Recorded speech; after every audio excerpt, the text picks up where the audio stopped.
Good morning, student. Today we discuss about the second topic, classification of phenols, chapter 2 and part 2. In the last class we discussed introduction of phenols, alcohols and ether. In this class we discuss classification of phenols. तो phenol को कितने type में divide किया गया है? On the basis of number of hydroxyl groups phenols are 3 types. Hydroxyl group के attachment के आधार पर फिनॉल कितने टाइप के होते हैं बेटा? 3 टाइप के। First monohydric phenol, mono means single, monohydric phenol.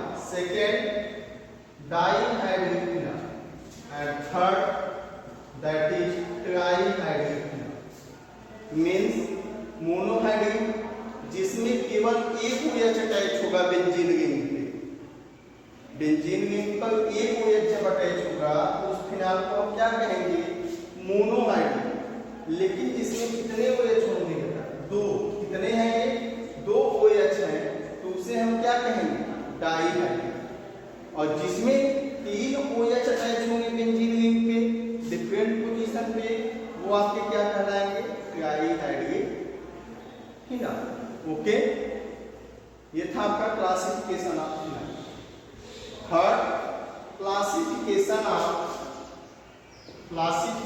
Of ether. Ether हमने पढ़ा था, इंट्रोडक्शन ऑफ ईथर। अब पढ़ेंगे क्लासिफिकेशन ऑफ ईथर। तो ईथर को जो क्लासिफाई किया गया वो on the basis of same और डिफरेंट एल्काइल और एराइल ग्रुप के आधार पर, एल्काइल ग्रुप के आधार पर और एराइल ग्रुप के आधार पर क्लासिफाई किया गया ईथर को। Ethers are 2 types, symmetrical ethers and unsymmetrical ethers. Symmetrical means same ethers, इसी का दूसरा नाम क्या है? Simple ether. Second unsymmetrical ether जिसको असमान बोलते हैं, इसी का अंदर नेम क्या है? Mixed ether. ओके, ईथर का जनरल फार्मूला क्या होता है? ROR। आपको बताया गया था कि एक जब ऑक्सीजन से 2 सेम एल्काइल ग्रुप जुड़ते हैं, such type of ether in which 2 alkyl groups, 2 same alkyl groups attached with the oxygen, जब तो सेम जुड़ते हैं तो क्या कहलाते हैं? वो सिमेट्रिकल ईथर। अब एल्काइल ग्रुप ना हो, क्या जुड़े? एरोमेटिक ग्रुप जुड़े, बेंजीन जुड़े, C6H5, तब भी क्या होगा? ईथर ही होगा। कैसा ईथर होगा? सिमेट्रिकल, क्योंकि दोनों सेम होंगे। जैसे एग्जांपल लीजिए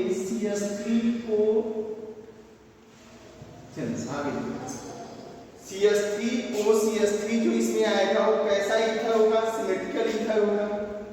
यहाँ पे देता हूँ CH3OCH3, ये आपका होगा क्या? Dimethyl ether, dimethyl ether. अब इसमें देखिए दोनों एल्काइल ग्रुप क्या है बेटा? सेम है, और सेम है तो कैसा ईथर होगा? Symmetrical ether.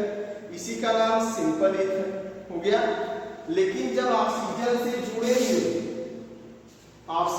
जुड़े हुए दोनों एल्काइल ग्रुप क्या हो? डिफरेंट हो, एक साइड एथिल हो, दूसरी साइड क्या हो? मेथिल हो, तो क्या होगा आपका? Unsymmetrical ether. जैसे यहां पर हम एग्जांपल लेते हैं CH3O(C2H5). तो देखिए एक R मींस क्या हो गया? CH3, और दूसरी R का मींस क्या हो गया? C2H5। R'। अब इसका नाम क्या हो जाएगा? एथिल। अल्फाबेट में जो पहले आएगा methyl ether, ethyl methyl ether. Okay, classification of phenol, classification of ether complete. Okay, nomenclature. अब हम क्या पढ़ेंगे? Nomenclature, IPAC। नॉमेनक्लेचर एक करके पढ़ेंगे। पहले पढ़ेंगे nomenclature of alcohol, again nomenclature phenol, and last nomenclature of ether. तो नॉमेनक्लेचर ऑफ एल्कोहल, नॉमेनक्लेचर पढ़ने के लिए आपको बताया गया है IUPAC। IUPAC में जो फार्मूला है वो क्या है, PRS। P से क्या होता है, प्रीफिक्स, कितनी बार मैंने बताया है, प्रीफिक्स। और R से क्या होता है, रूट वर्ड। और S से क्या होता है, सफिक्स, है ना। तो ये सभी चीजें हमने जाननी चाहिए। रूट वर्ड क्या होता है, long chain of carbon present in the compound are known as root word. किसी कंपाउंड में अधिक से अधिक संख्या में कार्बन को काउंट करना, वही उसका कार्बन क्या कहलाता है, root word. Prefix, the word which is used before the root word, जो रूट वर्ड के पहले आके होते हैं प्रीफिक्स होते हैं। जैसे आपको बताया गया था all the alkyl groups and halogen are prefix. Suffix, suffix two type होते हैं, एक प्राइमरी होता है और सेकंड क्या होता है, सेकेंडरी सफिक्स होता है। प्राइमरी सफिक्स क्या होते हैं, एन, इन, आई, सिंगल बॉन्ड होगा, डबल बॉन्ड होगा, ट्रिपल बॉन्ड होगा। अगर किसी कंपाउंड में सिंगल बॉन्ड है तो उसके लिए एन यूज होगा, किसी में डबल और सिंगल दोनों है तो डबल बॉन्ड यूज होगा, एन यूज होगा। लेकिन किसी में डबल, ट्रिपल भी है और सिंगल भी है तो हमें कौन सा पहले यूज करना पड़ेगा, आई। ओके, तो आइए हम कंपाउंड देखते हैं। अब इसके पहले इसका नाम भी जान लेते हैं। एल्कोहलिक ग्रुप एक फंक्शनल ग्रुप होता है, तो इस एल्कोहलिक ग्रुप का किसी प्रीफिक्स में क्या नाम होगा, अगर प्रीफिक्स में कहीं जुड़ेगा तो हाइड्रोक्सी होगा, और अगर ये सफिक्स में जुड़ेगा तो क्या नाम होगा, आन। क्या होगा, आन। अब जैसे कंपाउंड हमने लिया CH3OH, CH3OH, तो CH3 क्या है, एल्काइल ग्रुप है। एल्काइल ग्रुप का नाम क्या हो गया, मेथिल, और OH क्या है, एल्कोहल। एल्कोहलिक ग्रुप नाम इसका क्या हो गया, मेथिल एल्कोहल। इसका कैसा नाम है, क्या, कॉमन नाम, common name, common name, common name of CH3OH is methyl alcohol. लेकिन इसका IUPAC क्या होगा, तो हम कार्बन काउंट करेंगे, कितने कार्बन है इसमें, एक ही कार्बन है। जब एक कार्बन है तो इसके लिए क्या नाम आएगा, एक कार्बन के लिए मेथ बताया था, carbon 1 meth, 2 eth, 3 prop, 4 but, 5 pent, 6 hex, 7 hex, 8 oct, 9 non और 10 क्या होता है, डेट। तो यहाँ पे एक कार्बन के लिए नाम क्या रखेंगे, मेथ, रूट वर्ड हो गया।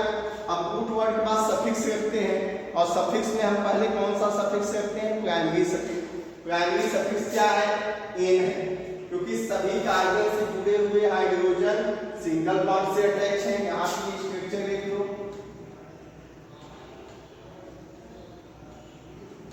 देखिए यही स्ट्रक्चर अगर ओपन कर दिया तो यही हुआ ना, सभी सिंगल बॉन्ड से अटैच हैं, तो इसलिए इसका क्या नाम हुआ, ane. Meth plus ane plus क्या होगा, सेकेंडरी सफिक्स, और सेकेंडरी सफिक्स फंक्शनल ग्रुप होता है। फंक्शनल ग्रुप इसमें है OH, तो नाम क्या हो गया, meth plus ane plus all.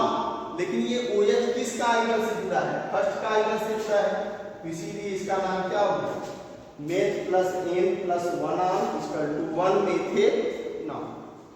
1 methanol या केवल आप मेथेनॉल बोल सकते हैं, फर्स्ट रैंक की कंपैरिजन नहीं की जाती, तो आप बोल देंगे क्या, methanol. Okay, second CH3 CH2OH, यहाँ पे भी आप देखिए कितने हैं, कॉमन नेम अगर देखिए तो एल्काइल ग्रुप हो गया, ये फंक्शनल ग्रुप एल्कोहल हो गया, एल्काइल ग्रुप होगा C2H5, C2H5 का नाम क्या होगा, एथिल, तो एथिल एल्कोहल, कॉमन नेम क्या हो गया, एथिल एल्कोहल। अब इसका IUPAC में बनाना है तो हम काउंट कर लेंगे, कार्बन 1 2, जो पास होगा वहीं से काउंटिंग होगी। ये जो OH है ये अटैच है इस कार्बन से, तो इसीलिए क्या हो गया, पहली काउंटिंग यहीं से, जहां से फंक्शनल ग्रुप क्या हो, पास हो। तो नाम क्या हो गया, 2 कार्बन 1 2, तो 2 के लिए नाम एथ हो गया, सभी सिंगल बॉन्ड से अटैच हैं। अगर हम इसका स्ट्रक्चर ओपन करें,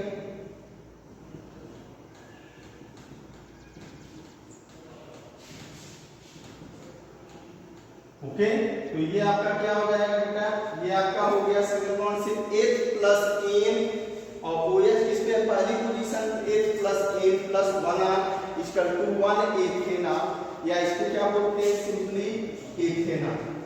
ethanol is the common name of ethyl. Okay, अब हम थर्ड एग्जांपल लेते हैं, CH3 CHOH CH3। देखिए मिडिल वाले से OH लगा है। अब काउंटिंग कहाँ से करेंगे, लेफ्ट हैंड साइड से करेंगे कि राइट हैंड साइड से? तो काउंटिंग वहां से होगी बेटा जहां से फंक्शनल ग्रुप पास हो। ओके, लेकिन ये भी अगर दोनों साइड से लेफ्ट और राइट दोनों साइड से काउंटिंग करने पे सेम पोजीशन पे आता है तो किसी भी साइड से आप काउंटिंग कर सकते हैं। जैसे इस साइड से चलेंगे 1 2 3 आएगा लेफ्ट हैंड साइड से, राइट हैंड साइड से 1 2 3 सेकंड पोजीशन पे OH अटैच है, कोई प्रॉब्लम नहीं है। और इस सेकंड कार्बन से देखिए तो सेम ग्रुप जुड़े हैं, इस साइड CH3 इस साइड CH3, तो नाम जब सेम जुड़े होते हैं कार्बन से तो उसको कहते हैं आइसो। और टोटल कार्बन काउंट कर लो 3 है, आइसोप्रोपिल एल्कोहल कॉमन नेम हो गया। और इसका एसी क्या होगा, कितने कार्बन 1 2 3, तो नाम हो गया तो सभी सिंगल बॉन्ड से अटैच हैं, प्लस एन प्लस क्या होगा ऑल, लेकिन ऑल किस पोजीशन पे है, सेकेंड वाले कार्बन से अटैच है, इसलिए नाम क्या हो गया प्रोपेन 2R, या इसी को हम लिख सकते हैं क्या 2 प्रोपेन। लास्ट एग्जांपल देखिए नॉमेनक्लेचर ऑफ एल्कोहल का, CH3 single bond C, CH3 single bond CH3 single bond हो गया। एक कार्बन से 3 CH3 जुड़े हैं और एक OH जुड़ा है, तो ये तो आप आइडेंटिफाई कर सकते हो प्राइमरी नहीं सेकेंडरी नहीं है, कौन सा है टर्शियरी एल्कोहल है। अब टर्शियरी कितने कार्बन है 1 2 3 4, कॉमन नेम जब लिखते हैं तो टोटल कार्बन को काउंट करते हैं, तो इसमें चाहे नाम क्या हो गया टर्शियरी ब्यूटिल एल्कोहल, इसका कॉमन नेम हो गया, क्या हो गया कॉमन नेम हो गया। अब आईपीएसी लिखेंगे क्या होगा, इसका काउंटिंग कीजिए। अब हम यहां से चले बॉटम से 1 2 3 सेकेंड पोजीशन पे OH है, ये कार्बन नहीं काउंट होगा। यहां चले 1 2 3 तब भी 3 ही कार्बन मिले, यहां चले 1 2 3, कहीं से भी चलेंगे लॉन्गेस्ट चेन आप कार्बन कितने मिलेंगे बेटा 3 मिलेंगे, तो 3 कार्बन का मतलब हुआ क्या होगा ग्रुप होगा ग्रुप, और सभी सिंगल बॉन्ड से जुड़े, इस कार्बन से 3 हाइड्रोजन सिंगल बॉन्ड से, कार्बन इससे जुड़ा सिंगल बॉन्ड से, इस कार्बन से 3 हाइड्रोजन सिंगल बॉन्ड से जुड़ा सिंगल बॉन्ड, सभी सिंगल बॉन्ड, तो प्रो प्लस एन प्रोपेन हो गया। दूसरी पोजीशन पे OH जुड़ा है तो क्या नाम हो गया 2R। लेकिन ध्यान है ये जो CH3 बच रहा है लॉन्ग चेन में नहीं काउंट हुआ, ये क्या है, ये यूज होता है प्रीफिक्स। क्या यूज होगा यहाँ पे प्रीफिक्स, प्रीफिक्स जो यूज होगा इसका भी क्या नाम है, ये भी तो उसी कार्बन से जुड़ा है जिस कार्बन से OH जुड़ा है, तो क्या होगा आप इसको पहले लिखेंगे मेथिल और दूसरी पोजीशन इसकी बताएंगे, नाम हो गया क्या 2 methyl 2 propanone. Okay 2 methyl 2 propanone.